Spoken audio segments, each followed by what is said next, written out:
Thanks for joining Tim Graham and Friends, brought to you by CTBK, CPAs and Business Consultants. I'm Tim Graham of The Athletic, here with Jonah Bronstein of Bronstein Amalgamated, and Matthew Fairburn, covers the Bills for The Athletic. And a couple of big games for Buffalo football this weekend. UB football is playing in the MAC championship game against Ball State, and the Bills are off at Denver on Saturday to play the Broncos, and a victory, well, some other things could happen even if the Bills don't win, but a victory over the Broncos clinches the AFC East title for the Bills, and it would be their first division crown since 1995. I think I'm actually more interested in the UB game than I am the Bills game. I don't know, just because I think it's a neat story. The Bills are going to win the division eventually. The Broncos aren't all that great. I don't know. The Bills game is wholly uninteresting. They can clinch the division, and that's interesting from a global perspective, but the game is only interesting if the Broncos win, and I don't think there's any chance of that happening. Even that isn't that interesting. It's interesting for what it might say about the Bills if they lay an egg there, but yeah, but even then, would in a couple weeks, if they win a couple games, you know, how many people are saying that they're not built for it? I mean, I don't know. It would be mildly interesting. It would raise some eyebrows, but it would hardly be, this indictment. I don't think. I always kind of measure these games and like, how much can I learn? You know, what's left to learn about the Bills? And at this point, it feels like there's nothing left to learn until we get to the playoffs. It's a T-shirt and cap game, though, for both teams, for both Buffalo teams.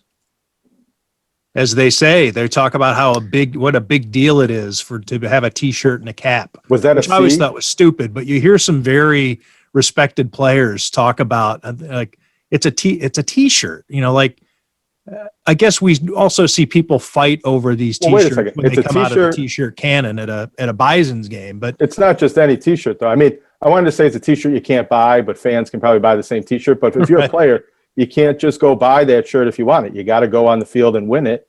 And as it relates to UB, you know, they've had a lot of success over the past few years. 10 wins a couple of years ago. Last year, their first bowl victory. They're ranked for the first time. All these records Jared Patterson has set. They've reached heights, you know, the top of the – maybe not the top of the mountain, but they've gotten higher up the mountain than UB football has ever been. But this program under Lance Leipold and these players hasn't won the MAC yet.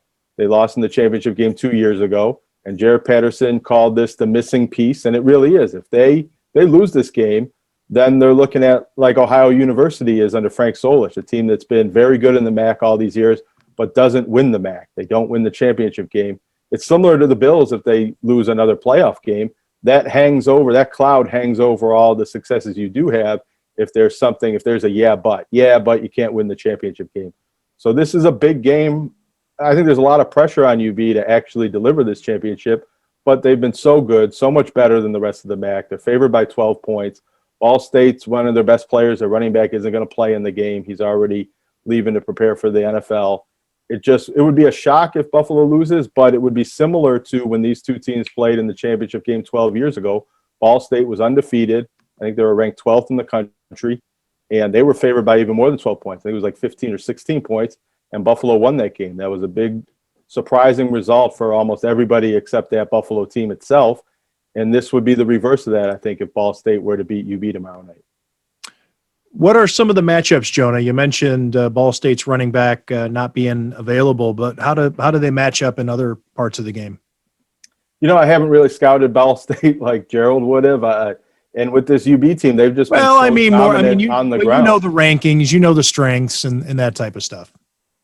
Yeah, I mean, you got me off the top of my head. I don't really know the rankings for Ball State. I haven't really scouted. The UB hasn't played any of these Western teams since they played Northern Illinois in the first game. And I really wasn't looking at who was a good matchup for them because the way UB has been playing, you think they can beat anybody. And if they can't, it's because they're unable to do what they've been able to do running the football, and they get forced into a passing game that isn't their strength, or they're not able to take advantage of the openings in the passing game. And if that were to happen, if they were to have some uncharacteristic turnovers, they really haven't been turning the ball over at all, then Ball State can win this game. But I just don't see Ball State. They've won 5 in a row. They came back in a wild finish to beat Western Michigan last year, but they weren't really the team that was expected to come out of that division into the championship game. It would be surprising. It would be surprising if Ball State wins the game. It would be really surprising if Ball State goes out there and it can exploit some sort of mismatch and maybe be the better team. I think if they win, it would be because they get a lot of turnovers and some lucky plays, and UB loses the game more than Ball State wins it. I think what Jonah is saying is Ball State University might as well be Ball So Hard University. Yeah. It doesn't matter who UB plays, the way they're rolling. The way they're playing. It might be electoral college. They're leading the country in scoring. They're leading the country in rushing offense. They're leading the country in yards per play. Jared Patterson is a Heisman Trophy. I don't want to say a candidate, but somebody people are talking about for the Heisman Trophy. But then you go to the second running back, Kevin Marks had more yards than him last week, higher yards per carry. And you go down 3rd, 4th, 5th, 6th on the depth chart, the walk-on running back, Tajay Ahmed, he runs for 44-yard touchdown in his first carry. It almost seems like it doesn't matter who they give the ball to. Right. It's like you want to throw in a wrinkle and say, the only way UB loses this game if Jarrett Patterson turns his ankle on the first series. Well, even if that happens, it doesn't matter. They'll just throw somebody else out there, reload. And you could say the same thing about it. I hear a lot of, is Jarrett Patterson going to come back? Sure hopes he comes back. How good can this team be if he comes back for one more year? And I don't want to say UB won't miss Jarrett Patterson, but I think they'll still be a strong running offense and be fine without him. They're better with him, but he's not the player he's not going to be as hard to replace as some of these other senior starters they have coming into next season. The Bills are favored by 6 points as we record this. They opened as 5-point favorites, went down to 4 actually. Money was coming in on Denver, but back to 6, 6.5 at a couple of spots. We're going to talk about that with Joel Staniszewski. But it seems as though the Bills should win this game. But it is Denver. It's a strange. Could this be a let-up game for the Bills after facing the Steelers on Sunday Night Football? But this is another national TV game. I think the Bills are on. I think the Bills are playing sharp. I think that Josh Allen has taken a business-like mentality for the last couple of weeks, and they seem to have found a groove that I'm sure Sean McDermott has funneled them into. They seem to be of strong mind regarding the mission that they're pursuing. Well, they got something to play for, right? They've got division title on the line. They've got playoff spot on the line. So as far as the letdown, I think it's a little late in the season for that. There's too much at stake, for a letdown or a slip up. This doesn't seem like it's in this team to really have one of those, especially in December. But a week or two ago, I would have said, well, that Denver game looks a little sneaky. You're traveling. Denver's defense can be a tricky defense to figure out. Vic Fangio's, got a good scheme. They've got some good players on that side of the ball, but they have 3 healthy cornerbacks in this game. Like, they're just so beat up on defense. And to me, Drew Lock against the Bills secondary looks like a big mismatch in favor of the Bills. Not that Drew Lock hasn't had his moments, because he has. He had a huge game last week against Carolina. But a quarterback like Drew Lock that's still figuring things out against the secondary that's made much more experienced quarterbacks very frustrated over the last couple of months, just seems like it could be a tough day for the young Mizzou kid. And not to keep speaking in betting terms for all analysis for the Bills, but here's where confidence is regarding a team that people just aren't used to being so confident about or assuming that they're just going to win. This is the 5th time this year that the Bills are favored on the road. They were favored 5 times over the last 3 years combined on the road. Last year, they were favored only twice, 0 times in 2018, 3 times in 2017. You have to go back to 1999 to find when the Bills were favored 5 times on the road.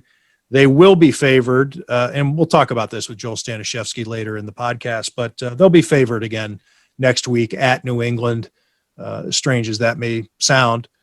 So 6 times favored on the road, 1992. You have to go all the way back that far.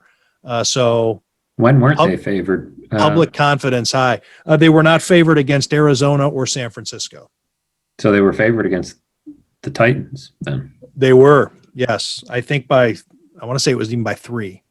That was a weird I think weird it's layoff because for the the Titans had half the guys inactive and all that stuff. Yeah, the Titans the were the Titans were had a lot of volatility with their roster at that point. You didn't know if they were going to play or not, and so I'm sure that factored into it. Vegas didn't account for the galvanizing factor. No, the models missed that. You can't gauge heart. You can't evaluate heart. That's right. Combine can't do that either. Should we stop saying Vegas when we talk about point spreads like that because there's a Vegas team now? Because you could be like, well, Vegas thinks That's Vegas true. can win on Sunday.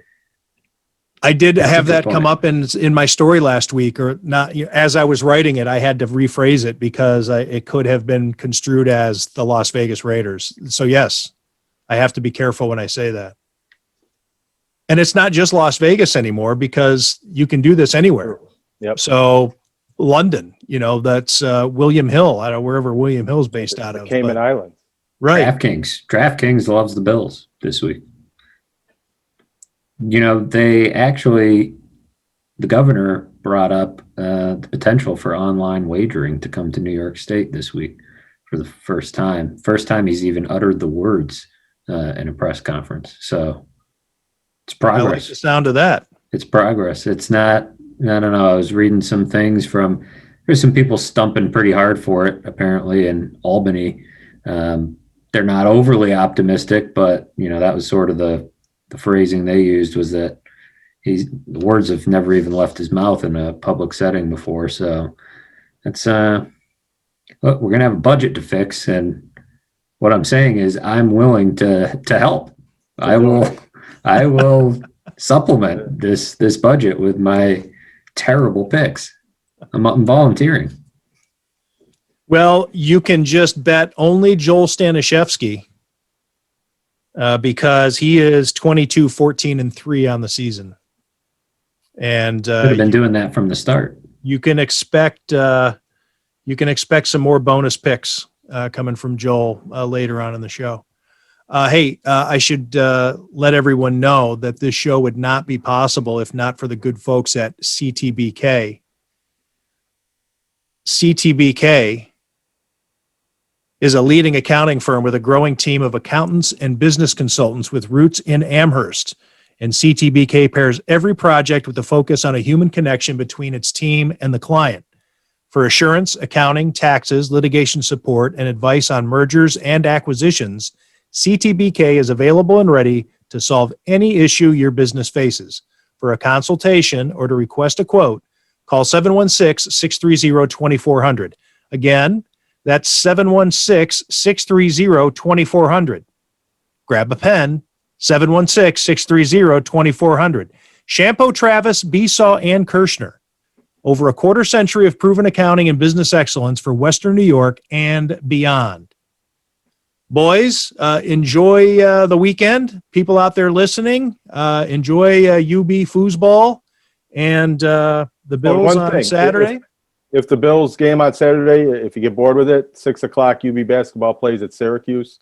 It's on the ACC network. I don't know if UB has quite the chance to win that game that they did 2 years ago when they won there.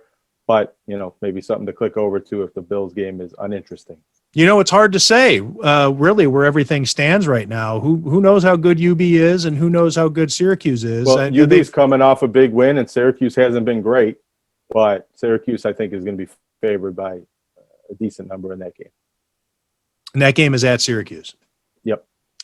Syracuse doesn't lose non-conference games at home, except 2 years ago they lost to UB. When UB was a top 25 team.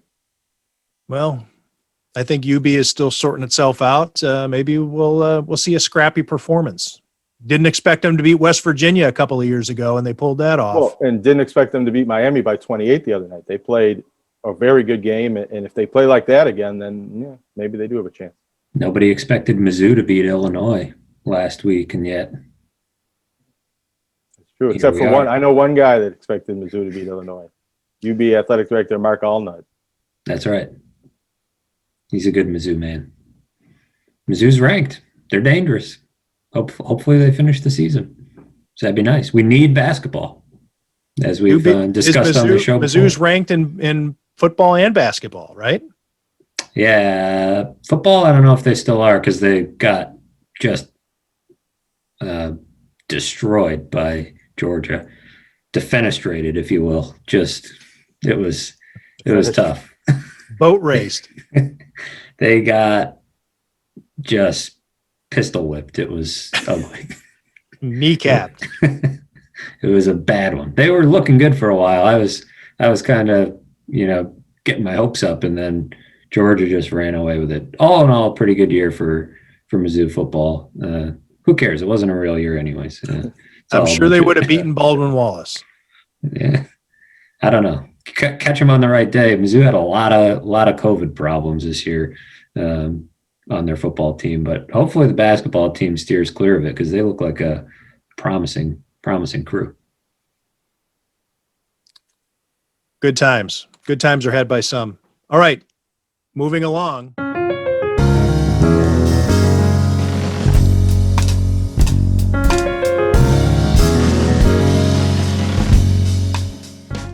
Thank you for joining Tim Graham and Friends, brought to you by CTBK. The crew is all back. I am Tim Graham of The Athletic, here with Jonah Bronstein of the Bronstein and Bronstein firm, with Matthew Fairburn, also The Athletic, and as he joins us every week, former Bills scout Gerald Dixon. We do a lot of shit talking before we hit the record button. And we should record that. Although if we knew we were being recorded, we'd probably dial it back a little bit. But we're generally for transparent guys. Gerald, what's on your mind today? A lot, man. I just finished watching a great game on Sunday, watching the Bills take apart the Pittsburgh Steelers. Well, what else is on your mind, though? You always have thoughts percolating. What else about the NFL before we get into the Bills and what we saw against the Steelers, and maybe taking a look at Saturday against the Broncos? Well, the new topic that I've really gotten interested in is this MVP conversation with all the quarterbacks. But I think a dark horse that I don't really hear much or many people talking about is Derrick Henry and what he's doing down there in Tennessee. Because for a long time, you heard Russell out there on the West Coast cooking. Aaron Rodgers has been Aaron Rodgers, and Patrick Mahomes. I mean, their team's real good, and he's been steady. But Derrick Henry's just been putting up 200 yards games, and I mean, that's not the norm for running backs. And this team just steady along, just putting away. And I think not because this is a Buffalo-centric podcast, but you need to include Josh Allen in that conversation now, too. He's playing well enough, but Buffalo has turned into that sexy team. And we talked about it last week, that just beating the Steelers, even though we knew going into that game that the Steelers were vulnerable, that the Bills probably were going to win it. But we discussed the whole thing about the nation taking a look at a primetime victory over the Steelers, really vaulting the Bills into that conversation of Super Bowl contenders. And Josh Allen is at the forefront of that. So, and a lot of times with these votes, it's who's hottest at the end of the season too. Like you say, Russell Wilson, people aren't talking about Russell Wilson like they were the first 6-7 weeks of the season, when it was almost, fait accompli that he was going to be the MVP. But now, Josh Allen's getting a lot of run. Right, and that's well deserved. I mean, the guy's playing lights out. I mean, you look at Josh Allen in the past, old Josh, the first half that he was having against Pittsburgh, he would have allowed that to go on to the second half and just continue. But he came out after halftime, found his groove, started throwing the ball to Steph, Diggs, and Pittsburgh is just get out the way. You saw another defensive coordinator over there with his arms folded, throwing the kitchen sink at the guy, and he wasn't even fazed. And whenever I look at Josh and the first thing I typically look at to understand that he's having a good game or he is in the zone, to say, is his feet. When his feet are all over the place, that's when he's a truly inaccurate quarterback. But on Sunday night, I mean, again, 2 weeks in a row, feet calm, eyes manipulating coverage. You even saw when he threw that shoulder shake at the guy in the corner and threw a laser. But the violence comes with his arm. When he just comes over the top, people always say you can hear a football being whistling. Well, I've heard that from Josh. And you can hear just the velocity of the ball and just how just violent his torso is when he rips the ball. So Josh is on a whole nother level right now. MVP conversation, he's in it. If he's not 2, he's 3. Some people might have him at 1. Still 3 games to go, and of course he's going to need to finish strong for him to make that a reality. And really only a couple of games, because I could see the Bills not using their starters much against Miami in the regular season finale on January 3rd. The Bills might have it wrapped up by then. Actually, what's the breakdown right now as it stands regarding the playoff spots? I know, Matt, you're on top of that. In terms They can win the division if they win this weekend. Well, that I was aware of, but what about seedings and as far as and all that seedings go, they're most likely to get the number 3 seed right now, but they still have a shot at the number 2 seed. It comes down to if the Steelers keep losing, if they continue this tailspin, but that won't happen likely this weekend. They're playing the Bengals on Monday Night Football. And then, at that point, you're kind of banking on maybe the Chiefs slipping up if you want to climb. But I think really it's the Steelers that the Bills are focused on. And they do have to play the Colts and the Browns after the Bengals. So that could be in play, but then it's about holding off the Titans and or the Colts, whoever it may be that wins the South, and hanging on to that 3 spot. Because I think that'll be a pretty important spot. I would say there's a better than average chance that they're locked into 3 going into week 17, maybe with a fractional chance to move up to 2. And then you have the debate of how much is it worth fighting for the 2 seed versus the risk of injuring your guys. But I would expect that won't mean anything for the division by then. Yeah, you're kind of gambling. You're risking some potential injury or whatever in the hopes of resting your guys for a week. And if you don't pull that off, then not even, because the 2 seed's playing on Wild Card Weekend as well. It's you're right. That's right. So that's right. You're playing for a matchup that, frankly, may or may not happen. You're playing a guessing game, right? You're saying, you want the 2 seed, 2 or 3. You're avoiding the Chiefs in round 1. So, but you get home field in the second round. That's what you're playing for. Yeah, home field in the second round, but without fans in the stands, might be, like I said, it's not an inconsequential thing to get the number 2 seed. It's certainly something they should be gunning for, but at the risk of, is it going to even be a better matchup, right? You don't know that. Like, the Ravens could end up in the 7 hole. You just don't know who's going to be waiting on the other end. But I don't know. I think it'll probably depend if the Steelers lose to the Colts. Not this week, but next week, because that'll put it in play and give the Bills a little bit more something to play for in the finale. So, Gerald, as a scout, what do you think of Derrick Henry's impact on how offensive coordinators look at that position? Do you think it's having I don't want to say a renaissance because it's just one guy, but could it lead to offensive coordinators taking a look at this and saying, you know what, we can do some things with the running back that that over years have kind of been undone, that position, and has been lessened in value. And which is funny to say because the Bills are just now becoming a pass first team when everybody's been waiting for them to catch up with the rest of the league. Right. No, I think that whole running back being so important to an offense I think those days are gone. The rule changes with pass interference and the passing game being so complex. And it's almost a handoff now and throwing a screen pass on the perimeter is the same thing.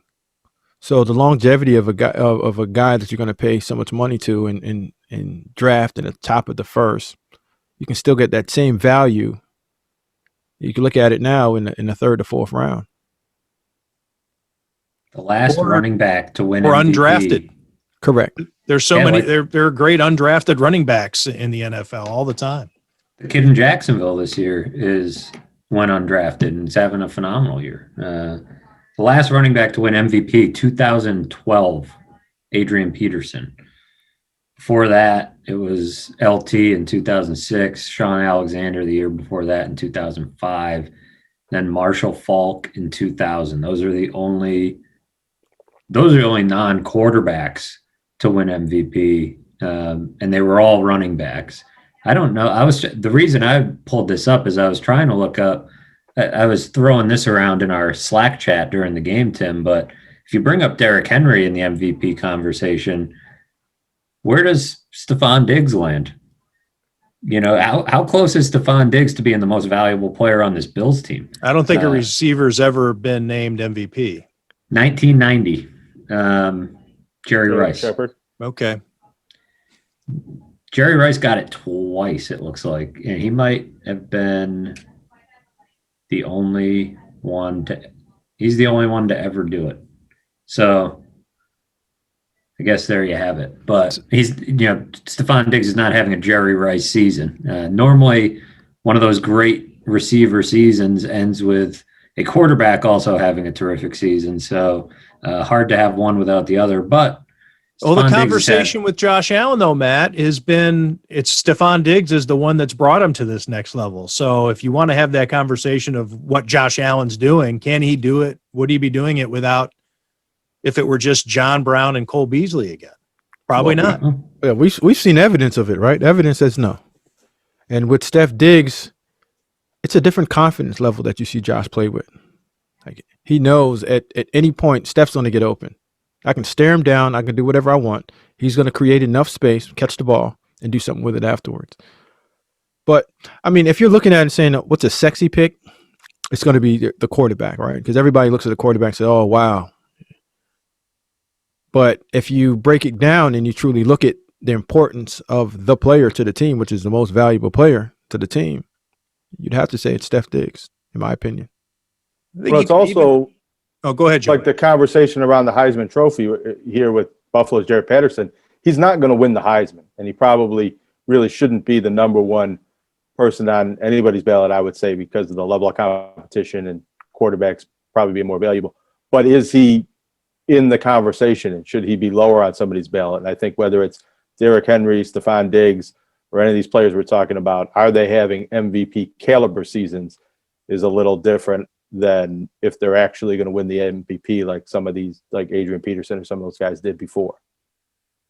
The voting, the media that vote on this, it can be a very simple-minded kind of approach. It's find the best quarterback that's having the best season on the best team. And frankly, most of the time that's accurate. This year, it's probably accurate. Patrick Mahomes is more valuable to the Chiefs than Derrick Henry is to the Titans, I would say. Take Patrick Mahomes out of the lineup, and that's a different team. The Titans are actually one of the most efficient passing offenses in football this year from an efficiency standpoint. I think Ryan Tannehill gets kind of a tough deal there sometimes. So, I don't know. You take Patrick Mahomes up.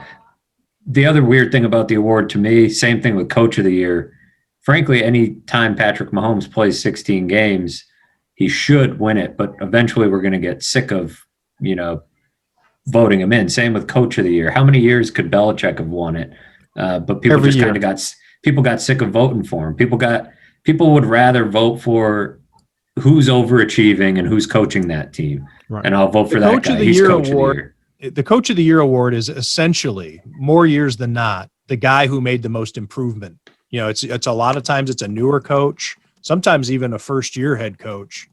And what improvement did he make to the team's record?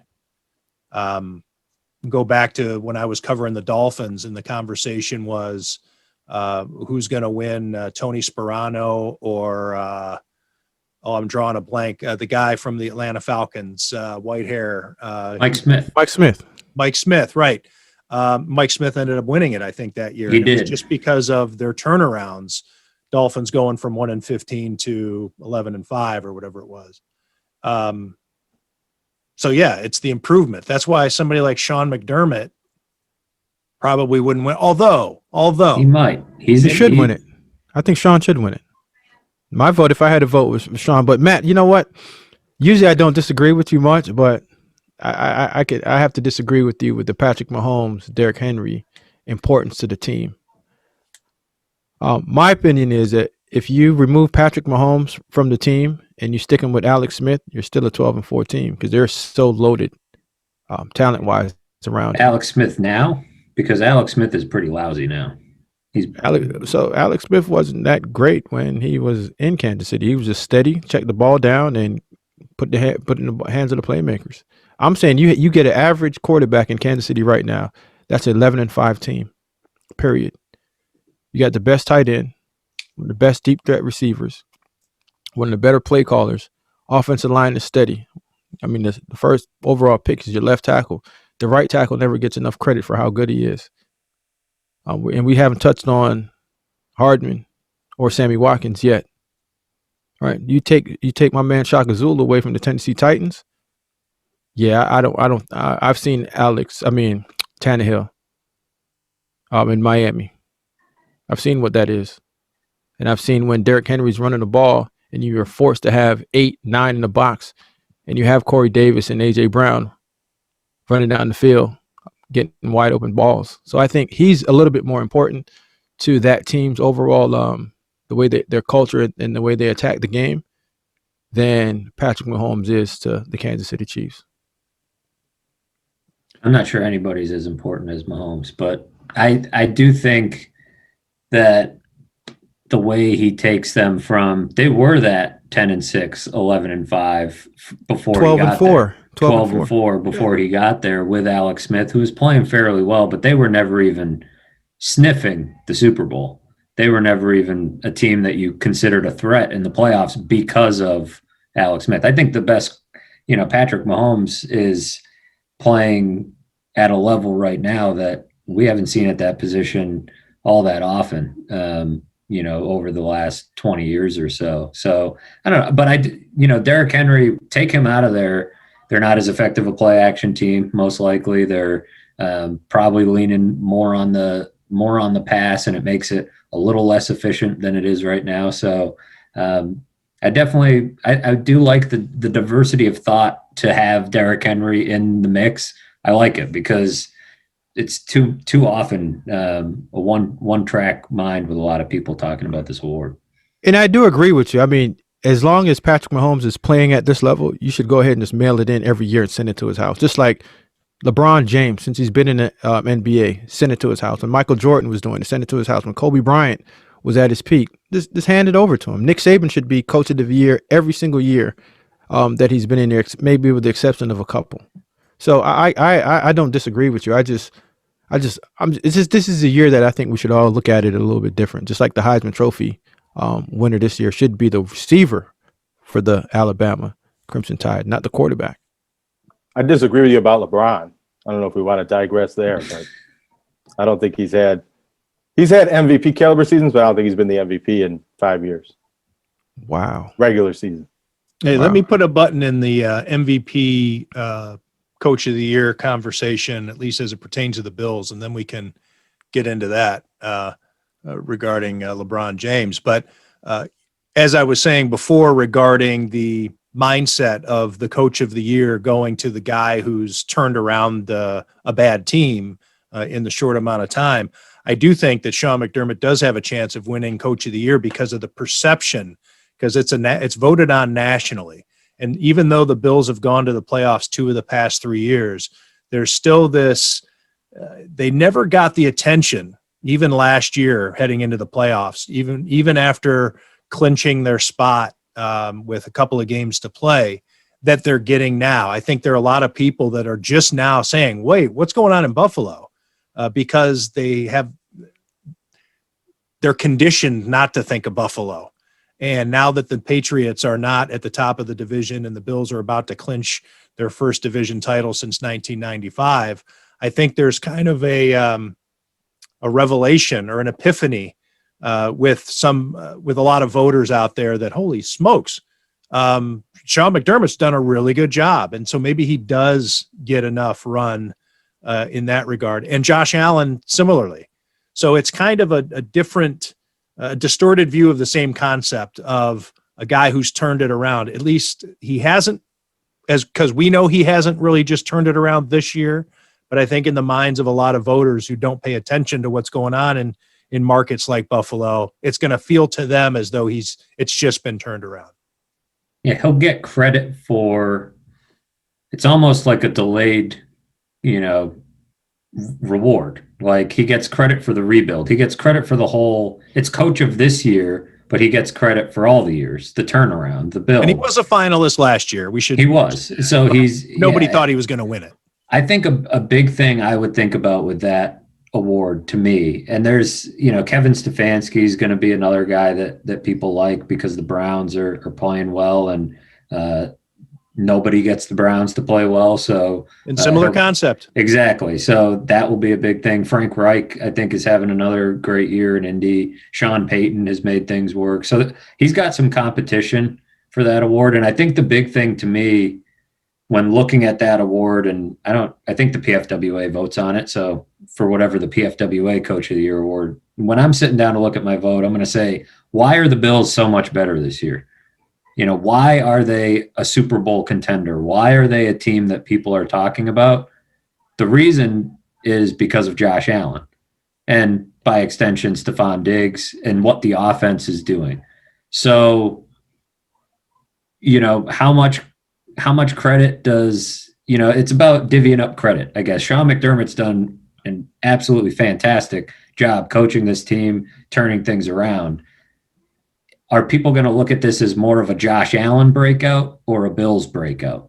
And that'll probably determine how the votes get divvied up. And like I said, I think in a way, Sean McDermott has more competition for Coach of the Year than Josh Allen does for MVP, only in that there's more coaches that you could pick for Coach of the Year, and it's going to get split up a lot of different ways, which could help Sean McDermott in some ways. The MVP is going to be hard for Josh Allen to win because while there's only 2 other guys, really strong candidates, they're really, really strong candidates. And the guy who deserves the most credit is somebody who there isn't a prominent award for. It's probably Brandon Beane. The guy who I was just going to say he has the strongest case for his individual award out of the 3, in my opinion. And it's, like you said, not as prestigious an award, but it is a thing. The NFL's Executive of the Year award, the PFWA votes on. And to me, I can't think of somebody more deserving than Brandon Beane for that. While I can make arguments for a lot of other guys for MVP or Coach of the Year. Yeah, I think Brandon is a slam dunk for that one. Pulling off the Steph Diggs trade. He and Sean putting together a staff to allow Josh to be Josh. And then going out and getting the right tackle, signing your left tackle, picking up your guy from the Jets, Winters, at guard, going out last year and signing Feliciano to come in, paying Mitch Morris all that money to be the best center. Beane is doing an outstanding job with that, and signing up your young talent over there at corner to make sure that it's not a problem in the building. Because when guys aren't getting paid, everyone wants to say, "Oh, no, they'll get paid. It's not a problem." No, that's still something that works in your head and saying, he's playing at a Pro Bowl level. Why isn't he getting paid? So when it's my turn to get paid, I'm not going to get paid. So now your focus is truly off of what it should be, whether it's a game, and now it becomes focus on what am I getting in my contract. I don't want to get hurt this year because I'm in my contract year, the Dak Prescott issue. So hats off to Bean and all those guys over there for doing that. Yeah, you're going to look at the Bills and you're going to say they're good because Josh Allen, Stephon Diggs, mainly, as when you take the zoom out big picture view. And, you know, people can poke holes in Brandon Bean's draft history, and we've done that from time to time, you know, questioning some picks here and there, and not every signing's been perfect. But when you look at those two big reasons why this offense and this team are so good, Brandon Bean deserves a ton of credit for both of those. I don't think those moves happen without Brandon Bean. You know, the drafting of Josh Allen was a risk, a calculated risk that paid off, and trading for Stephon Diggs was a perfectly timed move, a trade that has worked out for both teams very well. Justin Jefferson's been awesome, but they needed a veteran. They needed a guy that they knew could do it right away, and that was well timed. The way he's fit in, they have arguably the best receivers 4 deep in the NFL. I mean, to pick the quarterback and build around him, like I said, I have a hard time looking around the NFL and saying which team has benefited more from personnel moves this offseason than the Bills have. I don't think anybody's really close, unless you're ready to hand it to Chris Ballard because he went and got Phillip Rivers or something. I mean, I don't think there's anybody really within striking distance of Bean. All right. So I don't want to delay any fisticuffs between Gerald and Jonah. So feel free to resume your LeBron James conversation. Well, no, I don't need to break it all down. I just wanted to make a quick point that I don't think that LeBron has been the MVP in any of these past 5 seasons. All right, so remove the year that he was injured. Was he not the best player in the league? He might have been, but I mean, if you want to go through it, we could do a 2-hour podcast. I could go year by year why I think he was in the right spot on every single one of these ballots. I'm just saying, every year there was a player who in that regular season, either he was better or his team was better. And there's reasons why, whether it's Russell Westbrook, James Harden, Stephen Curry, Kevin Durant, you know, anybody that's finished, Giannis Antetokounmpo, anybody that's finished ahead of LeBron in the MVP voting deserved to finish ahead. All right, so let's start back when he first came back to Cleveland from Miami. Run it through that year. Who won it that year? Stephen Curry? I'm going to be producer. That's here. actually the closest one. Yes, That's the closest one. All right. That was Stephen Curry's first MVP season, which wasn't as good as his second MVP season. Right. But the Warriors won a lot more games. Stephen Curry was great that season. Right. And he was the unanimous MVP the following year. What year did LeBron get to clearly back to the Cleveland? MVP? That would have been 2015, I think. Okay. All right. That's the closest one. But I don't think LeBron lifted the Cleveland Cavaliers in that regular season enough to have a bona fide MVP case. He did it in the playoffs. That's the thing against LeBron in that era. He stopped doing this a little bit. He used to be in chill mode. He wouldn't play his best game for about 40, 50 games, and then he'd bring it on late in the season and in the playoffs, and that's going to cost you a regular season MVP if you are not going to try to win the MVP. Now he tries to win the MVP, and he got close last year, but he might not have even been the best player on his team. All right, great point. So let's get back to the time that we're talking about, 15. Yeah, 2014, 2015, Steph Curry won it. 2015, 2016, Steph Curry won it again. 2016, 2017, it was Russell Westbrook. 2017, 2018 was James Harden. And then the last 2 have gone to Giannis. All right. So LeBron has 4 total MVPs. Here's a trivia question. Who do you think, which number is higher, LeBron James's MVPs or Bill Belichick's Coach of the Year awards? I would say LeBron's.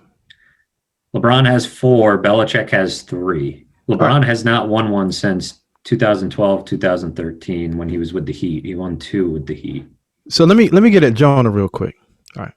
So Jonah, we both said the MVP is the most valuable player on that team, right? Yeah. Remove LeBron James from the Cleveland Cavaliers.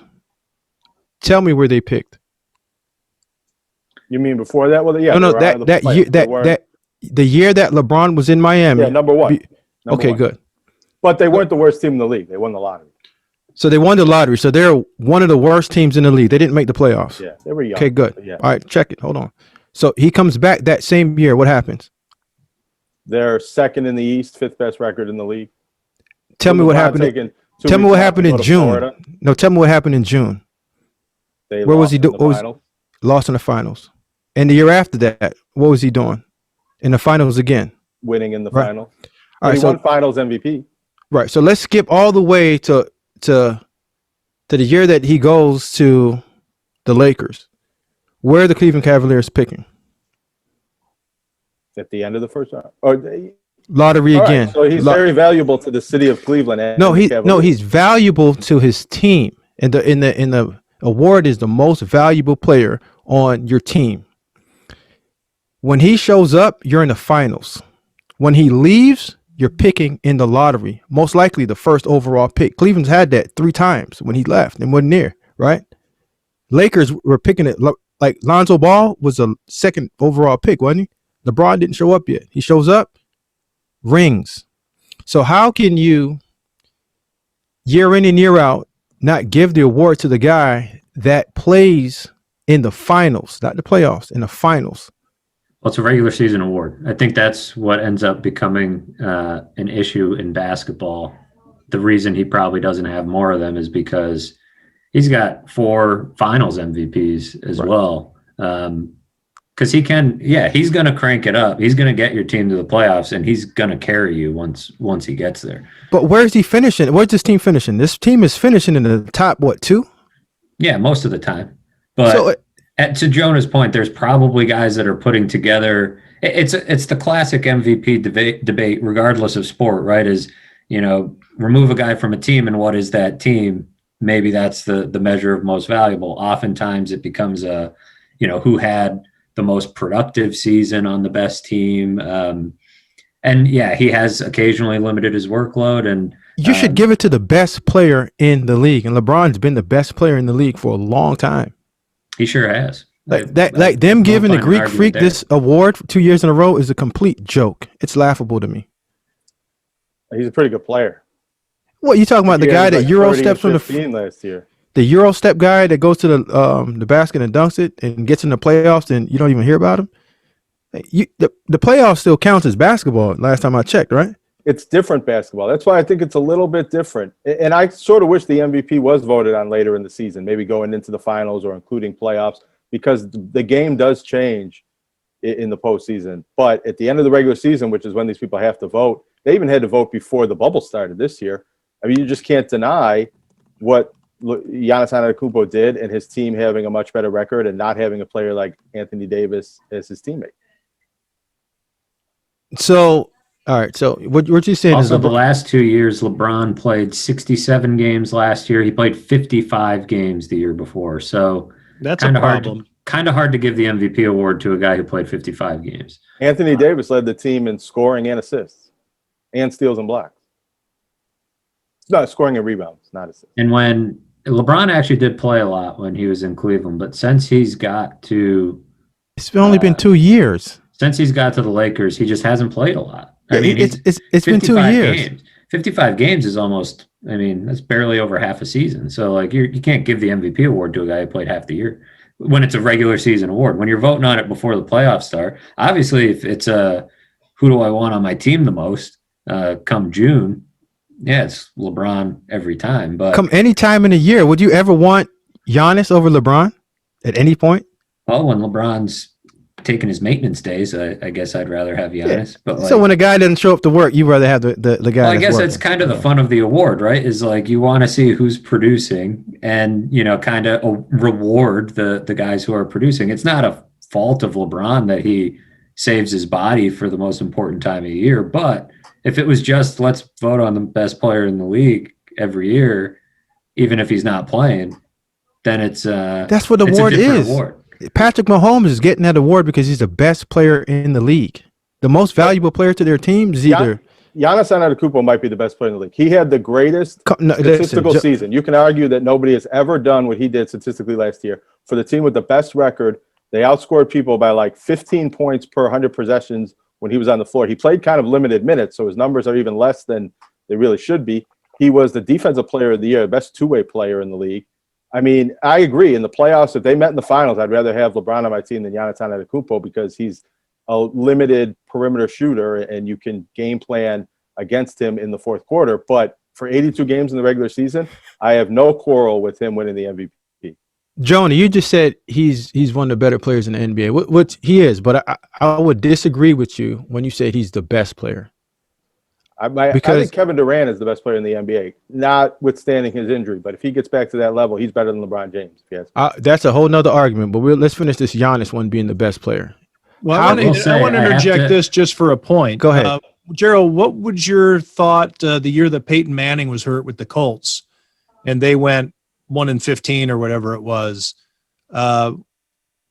There were some people saying that Peyton Manning deserved to be the MVP that year, even though he didn't play, because it showed how important he was to the Colts. No. Now, if you you put him back on the Colts and they go 14-2, and another guy goes 13-3, yeah, you understand the importance of Peyton Manning. All I'm saying is LeBron James, Michael Jordan, when those guys when they're in their primes, there aren't many players that you should give the award to. Just like Kobe Bryant, when Steve Nash got it all those years, it was a joke. Jonah, the NBA looks foolish when you give the award to a guy that can't get out of the first round. When you sit here and you tell me that Giannis is one of the better basketball players in the NBA, and you get to the most important time during the year, which is the playoffs, and they basically start game planning for you, and you can't do anything, you're not one of the better players. You're just a real good regular season Euro step dunk basketball player. That's not basketball. Yeah, I mean, that is the great paradox. LeBron played more games than Giannis last year. That's kind of interesting. Giannis played 63 games, still won the MVP. That could have had to do with pandemic schedule. What, his skill set? Situation. Jonah, why would you?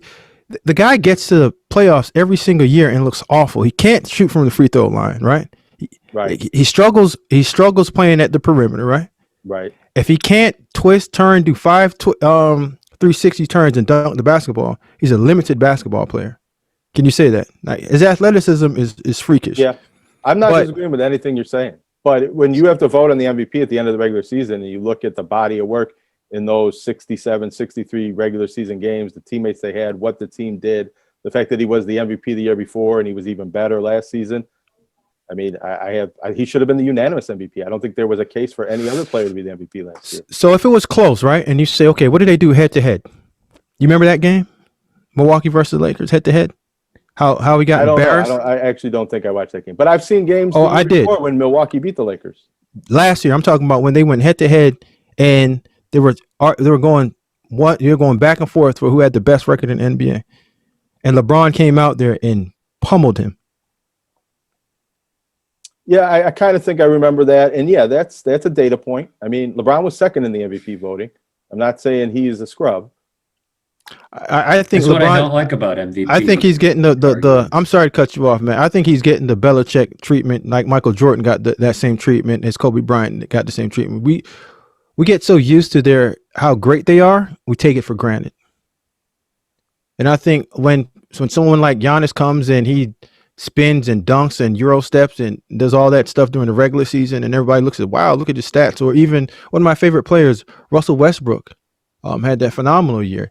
You got to really look at it and say, okay. There is a problem though with this. I generally agree with your sentiment, Gerald. I do think that we get tired of guys. You know, Tom Brady probably deserved more MVPs, Belichick more coach of the years, all that stuff. But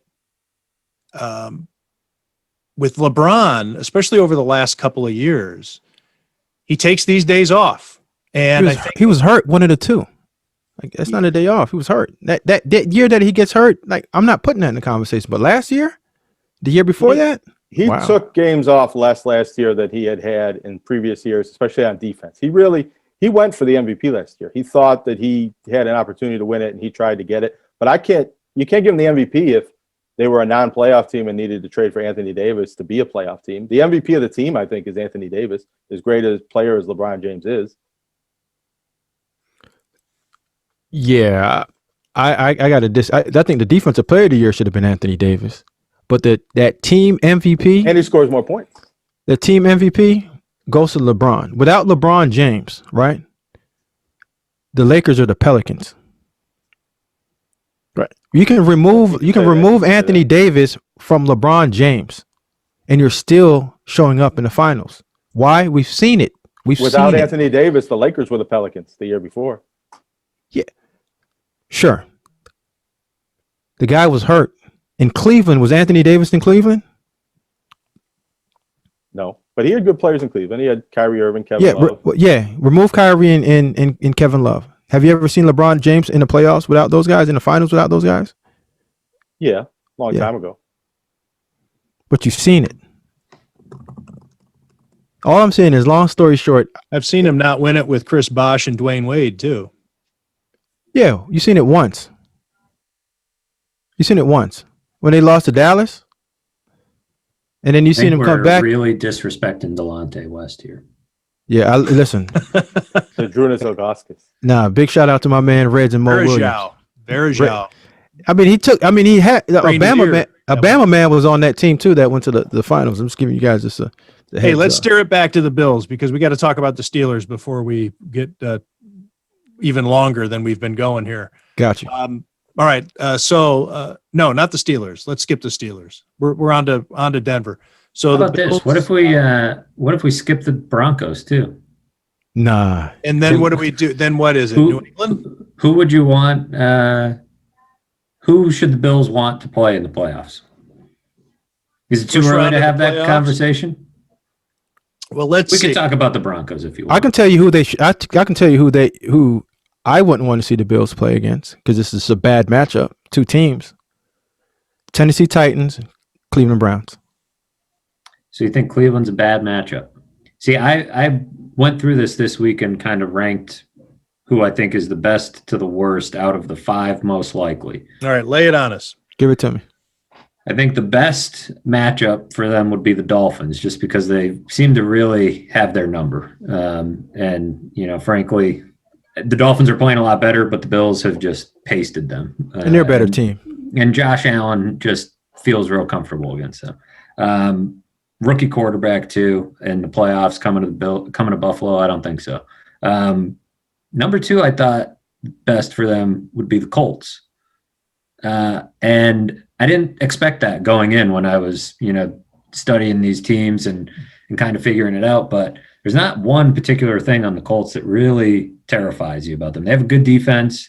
They can play pretty good defense, but Josh Allen's picked apart, defense is just as good as that. So I don't think that's a problem. Then I had the Browns at right there in the middle of the 5 at number 3, the Titans at number 2, and the Ravens at the top of the list.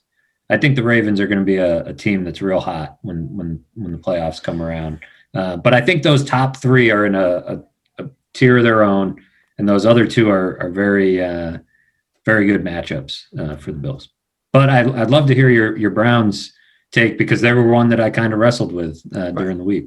So I'm gonna give you the Brown after I give you the Ravens. Here's why I don't believe the Ravens are truly a matchup issue for the Buffalo Bills. They don't score enough points. And as good as that defense is, playing man-to-man coverage all day against Josh Allen that can extend plays, and other than Judon, I don't see a top pass rusher that can affect Josh Allen. They got your Maryland boy, Yannick Ngakoue. I mean, Ngakoue is good, but I haven't seen much out of him since he's been in Baltimore. And I'm not saying that he's playing bad, but a good combination of those 2 guys is fine. I'm okay with those guys coming off the edge. I just don't believe they can score enough points to truly threaten the Bills. And even with the way that Lamar plays, I can see the Bills going up by 14 points just off of turnover. Josh gets hot, and I don't think the Ravens can come back after that. They can't throw the ball well enough. And 15, the little guy that drops the ball, you put hands on him, he's done. So I don't think the Ravens are that big of an issue. Now the Cleveland Browns. Here's the reason why I think they're an issue. The receiver, They have a guy that can get open, and is a dog. The offensive line is real good. They can physically manhandle the Bills up front. Their running backs is a problem. And even the quarterback he's playing hot right now. He's hot. He can get hot enough. And they have 2 tight ends. That's a problem. And it's a matchup issue for those linebackers and the safeties for the Buffalo Bills. And the way that Kevin has called the game, this is the same way that you're going to have with Kyle Shanahan, the Shanahan tree, the stretch zones, the boots, the waggles. And those are the teams that I've seen that has given Sean's defense a true issue. What about the fact that they haven't been in the playoffs in 17 years and don't have the recent playoff experience that the Bills have? Is that a factor in that matchup? I mean, the Bills only been there with Josh once, and I mean that was a quick in and out. So I don't think experience in that way has much to do with it. I just believe matchup issues going into it. I would give thumbs up to Cleveland in terms of just being a tough matchup for the Buffalo Bills. And when it comes down to playoffs, it's like everything else, it's a matchup. Just like I think Kansas City, I don't believe wants to truly play the Buffalo Bills in the playoffs because they can give Kansas City some issues that Kansas City truly doesn't want to address at this point. I think the Bills are high on everybody's list of teams they don't want to play. That was kind of what I took away from doing the exercise this week, was that all the 5 teams I mentioned, the Bills should be able to beat all of them. You know, what you mentioned with the Ravens, extremely valid. It's like the defense is probably a little scary for the Bills, but that they should be able to beat any of those teams. That's why they're going to be playing at home. That's why they're going to be the higher seed. Some matchups are better than others, but I think what Tim said is right on, that you look at it through the other lens of these other teams in the AFC, and the Bills are probably one of the last teams they want to see. Just think about this. The Bills are playing the old school way that the Bills used to play back in the 90s, like spread them out. 10 personnel. You got to have 4 defensive backs that can truly line up and cover those guys. And I don't see Kansas City with the ability to do that. And you never know what you're going to get out of Frank coming off the edge. You don't know if he's healthy or not. And putting pressure on Josh now becomes the way that you have to put a cap on the defense and put a cage around on the defense when you had the Michael Vicks and the mobile quarterbacks. But the difference is Josh is on a whole nother level right now in terms of throwing the ball accurately. So it could be a Mahomes, Josh Allen mini matchup for many years to come. In my opinion, in this playoff run that the Bills, I believe, is going to have. Maybe it'll be the Kelly Marino of the 2020s. Who's the Kelly and who's the Marino? Doesn't matter. It's just that these are the 2 guys that are going to be coming out of the AFC every week. I got you. So they don't have to resemble them on the field. That's for sure. So whose team is the Dolphins and whose team is the Bills? I don't. It doesn't matter. Does it matter? We'll find out. Neither of them won the Super Bowl. So I guess. No, but I'm messing with you. That's a fair comparison. I like that. Who's the Bernie Kosar? The Bernie Kosar he's in Cleveland. Yeah, I know. I get a little bit of a Bernie vibe from Baker. They're different, but a little bit. Yeah. Well, you need who's the slowest quarterback in the NFL right now? Is it Phillip Rivers, maybe? Who is the least mobile quarterback Ben in the Roethlisberger? He looks like the Tom Brady.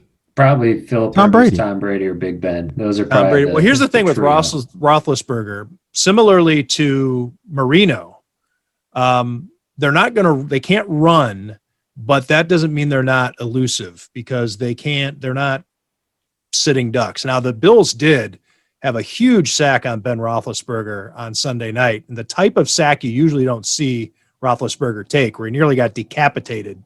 I think it registered on the Richter scale here in Orchard Park. And Tim, and that hit the ground. And that was something that you just usually don't see Roethlisberger do. So because he can shake, he can make a play with a guy hanging off his waist and all that stuff. Because I got the impression he didn't look like that guy anymore. Hey Tim, you know that old boxer that goes out there and still believes that he can see that jab coming and move out the way. Roy Jones. Yeah. Ben Roethlisberger looks washed up. Arm, movement, the comments after the game, the look in his eye. Like Levi Wallace was beat on that play by a good 2 or 3 yards. Yes. Roethlisberger underthrew that ball. Ben wound up and tried to rip it. And that rip just wasn't there anymore. And the look in his eye, it looks like a guy that wants to retire sooner than later. You can see it. And the other thing, too, is his receivers aren't helping him. He's a defeated quarterback because when he does throw it on the mark, they're still dropping it. So he's probably thinking, what the hell do I have to do here? The Steelers, or I should say Ben Roethlisberger, I wish I might even have it. Hang on one second. I threw away some notes. I do happen to have it. Jonah, it's a young man's game, man. These young guys are taking over. These old guys look bad. This is heading into last week's games. On any quarterback with at least 20 attempts, his 4.7 yards in the air, his passes were averaging 4.7 yards in the air, was 47th in the NFL of anybody with at least 20 attempts. That's Big Ben. And I mentioned too on the Channel 4 show where I pulled up this stat to use it for. It's like that's fun size Ben. It's the little candy bar that you get for Halloween because it's just it's tiny. He's just doing it in dinks and dunks and little piece. I don't think a lot of people took into consideration that this guy got his elbow repaired, not the left one, the one that he throws with. For an old man to come back off that injury and throw the ball all over the yard like they're doing, I don't care if it's at 4, 5, 6, at 50 yards. I mean, you still got to ice that machine down. But if he's all right, so he can't make the deep throw anymore, and the Steelers obviously are aware of this because he's passing 4.7 yards in the air. Those are all his attempts, not just on certain downs or anything. That's all for the season. That's a lot of throws. So if he's can't wind up and throw it like he used to, but he's still able to dink and dunk, and his receivers are dropping the ball, I would think no wonder he's got that 100-yard stare going. Like at the end of the game, it's like I don't even want to go back out there on the field. The Steelers weren't even calling their timeouts until very late, until the 2-minute warning. It was just that was a white flag. And the whole 3 games in 12 days is an excuse because it sounds bad. It sounds really tough, but every NFL game is 3 games in 14 days. You play on a Sunday and a Sunday and a Sunday. That's 3 games in 14 days. So you play on a Sunday, and a Thursday. That's 3 games in 11 days. So, yes. But if the Steelers beat the Bills in a playoff rematch and look kind of good, we'll all look back and say that first result was tinged by the fact that the Steelers were playing in that tough stretch. I would say that. I think it could be used as an excuse later on if you see evidence that it had an effect.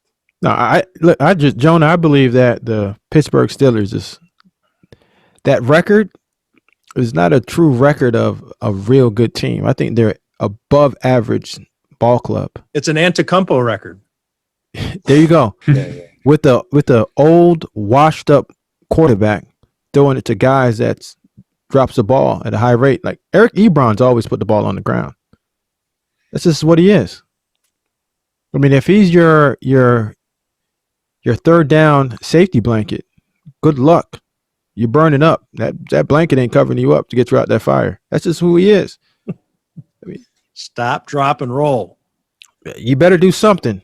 They need to snap out of it. They got the Bengals this week. Like, if you can't snap out of it against the Bengals, that's the get right game that they probably need heading into the stretch. And if they can't do it, then they're going to have some problems. They're going to have to get healthy on defense and just win by bloodying people's noses in January. Hey, Matt, the help's not coming on defense either. What are you going to get Williams back and say, "Oh, we're here"? You still no one can pass rush. Your best cover guy is Joe Aiden. Yeah. Joe hasn't been the same since he's been in Cleveland. Sutton, not the answer. 28, no sir. Your Bama guy is back there. I mean, I like Minka, but he's a free safety. Edmonds he should put him in the box and play linebacker. To me, this is a bad matchup. I wouldn't be shocked if the Cincinnati Bengals and the Pittsburgh Steelers, if it went down to the wire this weekend, somebody won by a field goal. I'm just not impressed with that whole Pittsburgh team. And I get it. It's the Pittsburgh Steelers, and I believe that everybody says, oh, they're going to come back. You know, Mike T's going to have some encouraging words and then come up with some type of speech. But unless that speech can inject something in that arm of Ben's and give Eric Ebron some stick 'em and the rest of those guys some stick 'em to catch the football and get a whole new offensive line other than your center, good luck. All right, we need to wrap it up. And we will not have spoken about the Broncos at all. We'll leave that to Joel Staniszewski, who's going to be coming up next. Gerald, thanks for the variety of conversation, the pointed opinions. I enjoyed it. Appreciate it. I look forward to talking baseball with you next week. I just want to get back on that Tony Gwynn story for you because I know you're waiting for it. I know you're waiting for that Tony Gwynn story. Do some hockey. Oh, hockey. All right. I got to read my books on that one now. They're all in French. Gerald Dixon, thanks for joining us. Be good.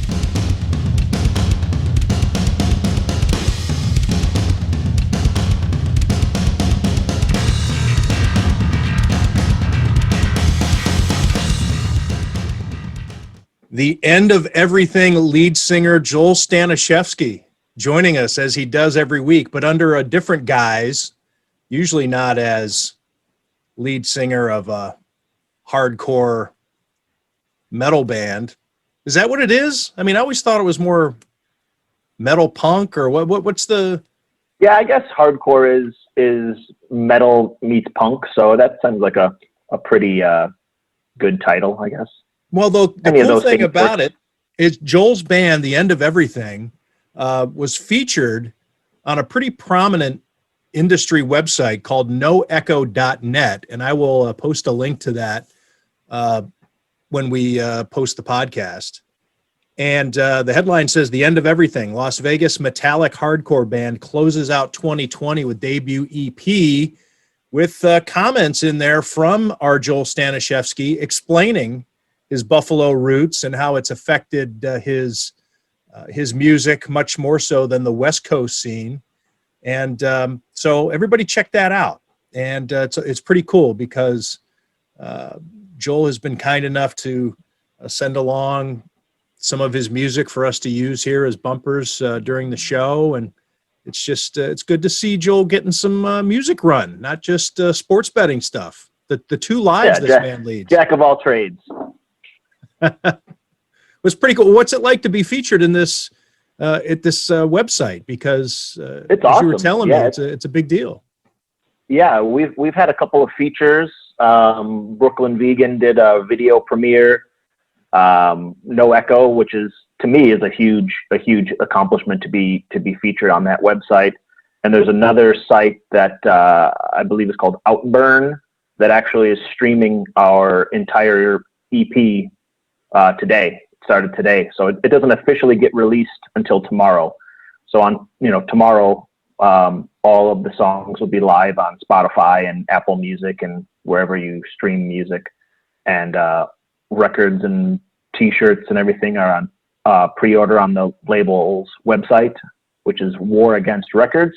Yeah, it's just awesome. It's just a really good feeling to have somebody, more than one somebody, like hear your band and appreciate your work and your effort and want to talk to you about stuff. So it's a great honor for us. Well, congratulations on your success already on this EP and continued success too, because let's hope it's just rolling, right? I mean, getting featured at noecho.net is not the conclusion that the End of Everything is looking for, right? Right, for sure. And continued success on your picks, Joel, because you remain a winner and padding your margin as the season rolls to an end here. Joel Staniszewski gave us 5 bets last week. He went 3-2. We'll go over that, but he's 22, 14, and 3 on the year.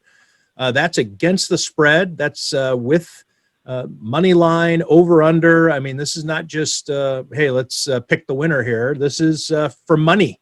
This is for reals. And let's just go over the picks last week. Maybe you have an explanation or you want to elaborate. I don't know, but he gave us 3 bonus picks last week. Titans -7 over Jacksonville. That was a win. Seahawks -13.5 over the Jets. And despite that fat spread, that was still an easy win. Chiefs -7 over the Dolphins. Lost that one by a point. And the plucky Dolphins were they were a bit of a surprise, but that was a spoiler for you. That was a loss. Bills Steelers over was a loss. And the Bills could have scored at the end of the game if they really wanted to. And we can get into that. I wrote about it, in fact, this week at The Athletic regarding the way the Bills killed off that game. Almost to the point that I thought the Steelers were begging for the Bills to score. It almost would have been more merciful than just watching the clock dwindle down without a chance to get the ball back. And then Bills on the money line. That was a winner, but you gave up some value on that going on the money line with the favorite. But still, 3 wins, 2 losses, yearly record right now, 22, 14, and 3. You got to be happy about that. For sure. And our listeners should be happy about that if they've been paying attention and actually placing these wagers. Yeah, so I did play a couple of those games. I did not play the Chiefs game pregame, but when they were down, was it 14-0 they were down, or was it 10-0 early in the game? They were down by a bunch. So I thought, let me just log into my account real quick and see what the money line is now for the Chiefs to win, which pregame, I don't even know what it was, $4, $5 favorite. And they were down to minus $1.60. So I bet them in running and made a little extra money. So it's good that I was watching that game and keeping an eye on it and was able to get a little extra scratch. Very nice. Very nice. So the Bills this week, I don't know, nothing too fascinating about these numbers. They seem pretty straightforward. The Bills opened as 5-point favorites at Denver. It is now 6 points, and you can get it for 6.5 at the MGM. Let's just stay with that, and then we'll get into the total. Yeah, the line had a little bit of a weird move. As I've mentioned before, as we talked about it last week, the Superbook at the Westgate is the best place to keep an eye on numbers. They put up numbers right away. They move them with pretty good regularity. A lot of people follow them and will move their lines without even taking a bet just because they see their lines move. So the line opened up early, which was on the 8th of December at Bills -5. But on the 13th, it went down to the Bills -4. And has since gone up from there to 4.5, 5.5, 6, 6.5 for a while, and then back down to 6. So it was a pretty interesting move that it came down to 4. That to me is impressive. It probably came down. I'm not sure of dates. I mean, we're in quarantine. I'm living in sweatpants. I don't know the dates. I don't know if it probably came down when Denver won, but before Buffalo played would be my guess. And then went back up when the Bills won. So yeah, it's kind of moving around a little bit. Total's been moving around. We'll get onto that, I guess, now. Total's been moving around from 48 up to 50, up to 50.5, now down to 49.5. So it's been moving around. But it's interesting. The biggest move to me was the fact that the Bills became a 4-point favorite for a while, and then was bet up pretty quickly. And that is where it should be. The line that I had in my head was 6. So I did not bet it. I probably will. But I think for the Bills themselves, like, they know the significance of this game. Denver, sure, they want to win and they're a good team. But, you know, if you look at just quarterback to quarterback stats, you're looking at 2 completely different quarterbacks. And Denver can run the ball. But the reason why they're so successful in running the ball, I think, is because they do it enough, because they don't throw that much. They throw off of the run, whereas the Bills pass and then will run off of the pass. So it'll be an interesting game, I think, to see. I think it'll be a fairly close game, but I see the Bills winning this game and covering. Okay. What about the total? What would your advice be on that? So one last note. Yeah. Although the Bills are 10-3 and the Broncos are 5-8, they are both 8-5 against the spread this year. So Denver is outperforming their win total, and the Bills are slightly underperforming their wins in terms of covering the spread. What's that significance? What's the significance of that to you? If you can elaborate. I think I would probably look a lot deeper into it in terms of when Denver is scoring on these games that they lose. If they're scoring in garbage time to make a backdoor cover, or if they're just playing really tight games. I'm not super familiar with them as of right now. I will do some more research into their games and the scoring and how it comes about. But I think the Bills are really firing on all cylinders right now. We've seen that. I mean, if you're looking at the Bills, if you're looking at the Broncos versus the Steelers, I mean, the Steelers are, you make them a huge favorite, you would think. And the Bills beat them easily. So they're really clicking. The last, I would say, 3 or 4 weeks, the Bills have been really playing really, really well on both sides of the ball, on special teams. We have probably the best kick returner in the NFL right now. So we really have the advantage over them. They have a slight advantage, I think, in the run game. But again, I think that's because they run more than we do. It doesn't do a team a lot of good when they're trailing. Exactly. Bills outperform them in passing, in time of possession, plays, yards per play, special teams. So I think they really are a far better team than Denver. Traveling is a big thing. Altitude is a big thing. Weather is a big thing. We saw the Bills, although they won and could have easily covered and possibly even gone over, the weather was a significant factor, especially in the first half of the game.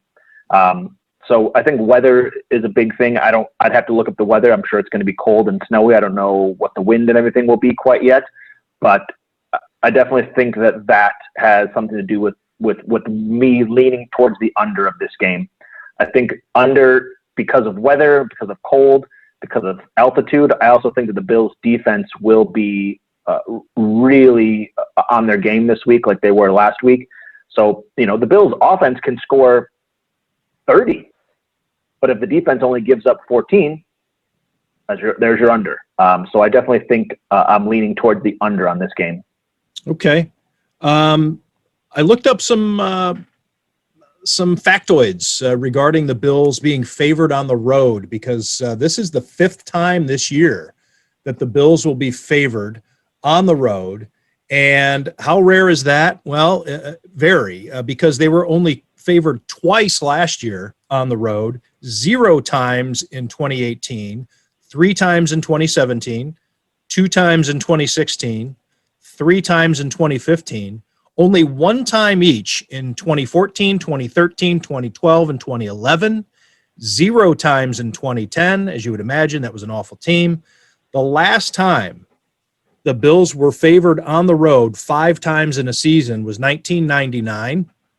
The last time it was 6 times, which is going to be, well, maybe you could tell me what you think is going to happen in New England. Do you think they'll be favored at Foxborough next week? Yeah. Okay, so let's say. Unless there's catastrophic injuries or if the Bills lock up the division and decide they're going to rest everybody, which I doubt they would, the Bills will be a field goal favorite in New England. Okay, so that'll be 6 times, and the last time that's happened was 1992. So the 3rd consecutive season of going to the Super Bowl. That's how far back you have to go to find out what people thought of the Bills on the road. The confidence very high. Outside the program, inside the program, confidence is very high in the Bills, very unusual. But I'll say this. They've only covered while favored on the road this year once. They are 1-3 against the spread on the road. The only 2 times, by the way, if you're curious, if you're racking your brain, Arizona and San Francisco, the lone times that the Bills weren't favored on the road, and so they covered both of those. What does that mean to you, Joel, that the Bills are routinely favored on the road now? Yeah, I think it's that even if you watch any of your football sports television programs, the Bills are getting a lot more recognition than they have in the past. The Bills, when they were whatever they were early in the season, for the sake of argument, we'll say 5-2, whatever they were at the 7-game mark. They still weren't getting the press that they are getting now. I mean, if you watch, what's the guy with the annoying voice who has the annoying guy who went to Syracuse who hates the Bills? What? That I'm not really helping you out. What there. show? What network is this? Maybe Fox Sports. The annoying guy who has the hot picks every week. Oh Christ! I don't know. I don't pay attention. Nick Wright is the guy who's on there. Nick Wright. Oh, is Nick the guy Wright. Yeah, I know who you're talking hates the Bills. about. I've come across him once or twice. Yeah. Yeah, and whatever what show is he on? Who was he talking with? I don't know because I just come across him in passing. Well, he's been doing some stuff with Colin Cowherd. I've seen on. That's him, Colin Cowherd. Okay, so they have some bet this week about social media Yeah. about the Bills that the fans are up in arms about. I refuse to look at it. Yeah. Colin Cowherd actually in his power rankings put the Bills at number 1. Said that they're better than the Chiefs are right now. I don't know about that. I don't. Yeah, I would beg to differ with his. He's a hot take kind of guy that he gets his publicity and his extra press by making these outlandish claims. But I mean, the Bills are getting a lot more recognition, from commentators as well as from sports books. So as Bills fans watch games when they're talking about them on Sunday night and Monday Night Football. When we played San Francisco, it was all they were talking about was the Bills missed a kick in the Super Bowl and the 49ers are awesome. Like that's all they talk about. Whenever we talk about the Bills, it's wide right, Music City Miracle. It's 17 years without being in the playoffs. It's haven't won the division since 1995, and they're not talking about the Bills now. But when you look at the numbers on the boards at the sports books, they are getting the recognition that they deserve because people are taking them a lot more seriously in these games. Yeah, it's interesting. I mean, I just thought it was odd. I decided to look it up before we came on. We probably should have been talking about it last week because that would have been. Well, no, you got to go back. That was a home game last week, but they've surpassed. You'd have to go back to 1999 to 4. I mean, when they were at 4 road games in which they were favored, that was still the first time since 1999. It's been pretty bleak, but encouraging to see that if you're a Bills fan. Sure. And they're coming Definitely. through. They're winning these games, and they might not be covering necessarily, but they're winning these games. You're getting to the point where you expect them to win these games, and it's being reflected in the betting. Any bonus picks for us this week, Joel? We got a couple. Okay. Indianapolis Colts -7. There's a lot of big favorites this week. A lot of big favorites. I stayed away from most of them, but Tennessee -11. I really like that one. I mean, I don't want to lay huge numbers, but I don't even know exactly where you can get Tennessee right now. I think it's a big thing with Stafford. Is Stafford playing? Who's playing? Who's backing him up? But if everything goes as I think, Tennessee. And my best bet, we're going to mark this one down twice. This is a double better. The Washington football team +6 at home against Seattle. Washington football team +6 at home hosting the Seahawks. That line is about 5 points too high. And why do you like that? 4.5. Because the home team is so heavily favored? Yeah. That line is way too inflated. Washington, I think they've won something like 4 straight games. they're a fairly solid team offensively and defensively. We know Seattle has zero defense. So I think I really like Washington +6 this week. All right. So to recap those bets, Indianapolis -7 against Houston, Tennessee -11 against Detroit, Washington +6 against Seattle. All of those are the home teams Joel is going with. They are hosting each one of those. And he also says, take the Bills and give the points. Right now it's at -6. And the under, which is somewhere between 49 and 50. Yep. And sprinkled a half point here or there, wherever you want to do your shopping, if you can do your shopping. Yep. All right, Joel. Well, that's a rather comprehensive look at the Bills and week 15. I don't want it to end too soon, although there are probably a lot of Bills fans that are ready just to get right to the postseason. There still are 3 games left to be played. Yeah, I think the Bills, if they win out, they still only have like a 3% chance of a first round bye. So it'll be interesting to see how they play out. I mean, one game at a time, obviously. If they win this game, they've locked up the division, they've locked up the playoffs. So it'd be interesting to see what they choose to do when it comes to playing all these starters, full games, half games. Resting them for health like they're doing with John Brown this week. It'd be really interesting to see what they do going forward to finish out the season. All right, Joel Staniszewski on the line from Vegas, giving us his picks for the Bills and some bonus, and also giving us some tunes, as he has been at the bumper you're about to hear. The end of everything again, and make sure to check out the link that I posted on Twitter. Maybe I'll try to do something fancy and embed it in this video somehow. I mean, I'm still picking up video production skills, Joel. This isn't my expertise, but I'm doing what I can to remain relevant in 2020. Thanks again for joining us. Thanks.